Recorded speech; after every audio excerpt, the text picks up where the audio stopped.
जीत पर खुशी मना रहे थे मुमरा में आप लोग, तो उस पे कुछ लोगों को एतराज़ हो रहा है कि आप ईरान का सपोर्ट कर रहे हैं और ईरान के लिए इंडिया में खुशियां मना रहे हैं। तो आप लोग उन लोगों को क्या जवाब देंगे जो लोग इस तरह की सोच रख रहे हैं?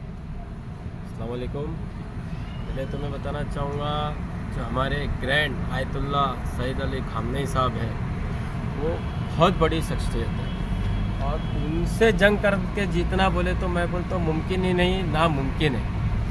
वो कैसा, उनका मानना ये है कि मैंने जब अल्लाह के आगे सजदा कर दिया तो मैं किसी से नहीं डरता। और उनका ये भी बयान आया था कि मुझे ना मेरी जान की परवाह है, ना मुझे ईरान की परवाह है, मुझे इस्लाम की परवाह है। तो ये जो जंग चल रही है वो इस्लाम की और दज्जाल फॉलोवर की जंग चल रही है। क्योंकि आप देख लो, क्योंकि फ़लस्तीन में देखो किस तरीके से ये जालिमों ने जुल्म किया है। जो नेतन्याहू है, इजराइल है, अमेरिका है, दोनों ने मिल के, क्योंकि इजराइल को पूरा सपोर्ट अमेरिका का है। कई फ़लस्तीनियों को, बच्चे को, मतलब बेगुनाह लोगों को इस तरीके से हमस के नाम पे मारा गया, इतना मारा गया कि मतलब कई हज़ार लोगों को मारा गया। कई छोटे छोटे उसमें मासूम बच्चे थे, कई महिला थी, कई बुज़ुर्ग थे, कई औरतें बेवा हो गई, कई बच्चे यतीम हो गए। कितने बाप ने अपने बेटे का लाशा निकाला। तो मतलब, और ये जंग के बाद है ना, हमने उनके दिल में खुशी देखा। देखो आप फ़लस्तीन में देखो, जब ये जंग चालू हुई थी, जब ईरान मार रहा था इजराइल में, घुस के रॉकेट मार रहा था, तो आप देखो जो फ़लस्तीन के जो मासूम बच्चे वो किस तरीके से खुशी मना रहे थे। तो इस टाइम पे तो खुशी मनाना हमारा फ़र्ज़ था, वो तो हमारा सबसे बड़ा सेलिब्रेशन का दिन था। क्योंकि खामनेई साहब का बोलना ये है कि हम करबला को मानते हैं, हम मौला हुसैन के पैगाम को मानते हैं। जब हम करबला मौला हुसैन के पैगाम से वो चल रहे थे ना, तो उनको कोई शैतानी ताकत हरा नहीं सकती। क्योंकि जो ट्रंप और ये नेतन्याहू है ना, ये दुनिया के लिए कोरोना वायरस से भी गंदा वायरस है। आप देख लो, आप सऊदी से इनसे दोस्ती किया, आप सऊदी में देख लो, वो हमारा मक्का मदीना है, वो हमारे नबी का शहर है। आप देख लो उधर कैसी गंदगी चालू हो गई, उधर अय्याशी चालू हो गई है, उधर पे दारू, क्योंकि ये चाहते हैं इस्लाम में फेरबदल।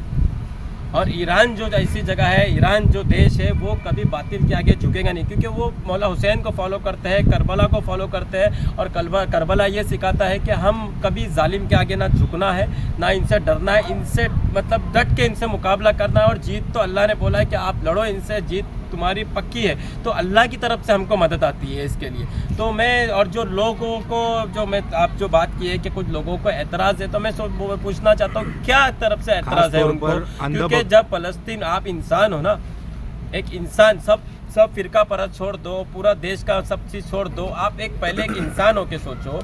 कई मासूम, कई हज़ारों की तादाद में मासूम बच्चे उधर मारे गए, कई फूड तक के बंद कर दिए, पूरे हॉस्पिटल तबाह हो गए, पूरी स्कूल, कॉलेज, यूनिवर्सिटी, सारी चीज़ें इजराइल ने तबाह कर दिया। तो मतलब आपका दिल नहीं है क्या आपके मतलब दिल में इतना गंदा दिल हो चुका है, आप इतने गंदे हो चुके कि आपको उनका दर्द नहीं दिखा? जब भी आपने तो बोला नहीं। अब इजराइल के लोग भी आज माफ़ी मांग रहे हैं, कि मैं वहाँ के भी लोगों को पूछना चाहूँगा, आपको जब दिखा नहीं, पूरा इजराइल ने पूरा फ़लस्तीन तबाह कर दिया, आज ईरान मार रहा है तो तुम बंकर में छुप के बैठे हो।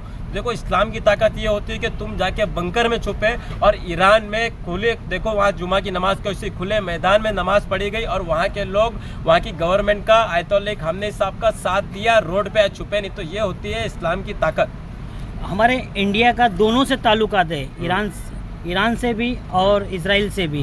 तो कहीं ना कहीं इंडिया कहीं छुपता तो नहीं नज़र आ रहा है। जो इनके अंधभक्त है, जो सरकार के अंधभक्त है, इनको सिर्फ मौका चाहिए किसी ना किसी जरिए से विवाद बनाने का। तो आपके ऊपर ये विवाद बनाने का कोई तैयारी तो नहीं है? ये जाहिल भक्त है, अंधभक्त नहीं, ये जाहिल भक्त है। क्योंकि इनको क्या पसंद है, कोई भी आदमी अगर मुसलमान को मारता है तो ये इनका दोस्त।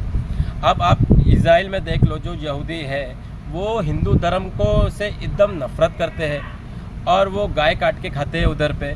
अब गाय को तो मैं बोल रहा हूँ, मैं कसम खा के बोलता हूँ कि मैं एहतराम करता हूँ गाय का। मतलब कभी हमने सोचा नहीं कि गाय काटना है, उसको खाना है, कुछ भी नहीं। क्योंकि उनका आस्था है हिंदुओं के, हिंदू हमारे भाई है यहाँ के, तो उनका आस्था जुड़ी है, वो उनको भगवान मानते, तो हम कभी ऐसा नहीं कर सकते। लेकिन इजराइल के जो यहूदी लोग हैं वो तो एकदम खिलाफ है, तो ये क्यों उनका साथ देते? और बात आती है इंडिया की, इजराइल की, इंडिया की, ईरान की, तो ईरान ने तो बहुत सपोर्ट किया है। और ऑयल जितना ईरान सस्ता दे रहा है इंडिया को, उतना तो कोई नहीं दे सकता है। और जो बात आती है फाइटर जेट की, वो तो रशिया भी सस्ता दे सकता है, रशिया से क्यों नहीं लेता है? अमेरिका ने दबाव बना के रखा है।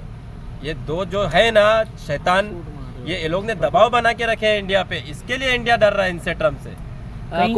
कुमेल भाई, कहीं ना कहीं एक वीडियो तो सोशल मीडिया पे काफ़ी तेज़ी से वायरल हो रही है, इसमें दावा किया गया है कि ईरान की जीत की खुशी में ढोल नगाड़े मुंबई में बजाए गए, जिस तरह से आप लोगों ने पटाखे जो है फोड़े थे, उसके बाद में दावा किया गया कि जो है पुलिस पे जो है छानबीन कर रही है, क्या कहेंगे इसको लेकर? वो पागल है।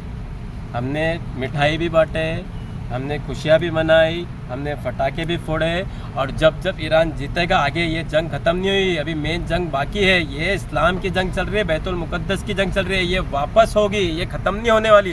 फिर ईरान जीतेगा। मैं फिर मैं ढोल बजाया नहीं था, आपने याद दिला दिया, अभी ढोल और सब बजाऊंगा, और याद से बजाऊंगा इंशाल्लाह। कुमेल भाई, आज से मुहर्रम चालू हो रहा है, तो मुहर्रम के दिनों को लेकर क्या जवाब देंगे आप लोगों को? पहली बात तो मैं लोगों को बोलना चाहूँगा, जितने भी मुसलमान हैं जो हैप्पी न्यू ईयर का जो मैसेज भेजते हैं ना, तो मैं उनको बोलूँगा, तो आप किस नियत से हैप्पी न्यू ईयर का मैसेज भेजते हैं? आप हैप्पी न्यू ईयर का मैसेज भेजने से मतलब आप साबित होते हो कि आप यजीद के साथ दे रहे हो, आप मौला हुसैन का साथ नहीं दे रहे हो, क्योंकि मुहर्रम की जो शुरुआत, जो महीना होता है ना, वो गम से शुरू होता है। तो हमको मतलब ये हमारा खुशी का दिन नहीं है। अभी मैं अगर आपका समझो, आपके दादी है, आपके डैडी है, कोई मरहूम हो गए, उनकी बरसी के दिन मैं आपको बोलूँगा हैप्पी, आपकी दादी की बरसी, आपकी दादे का बरसी मुबारक हो, अब्बा के बरसी मुबारक हो, आपकी अम्मी की बरसी मुबारक हो, आपको चलेगा क्या? ये तो हमारे नबी का घराना लुट गया है।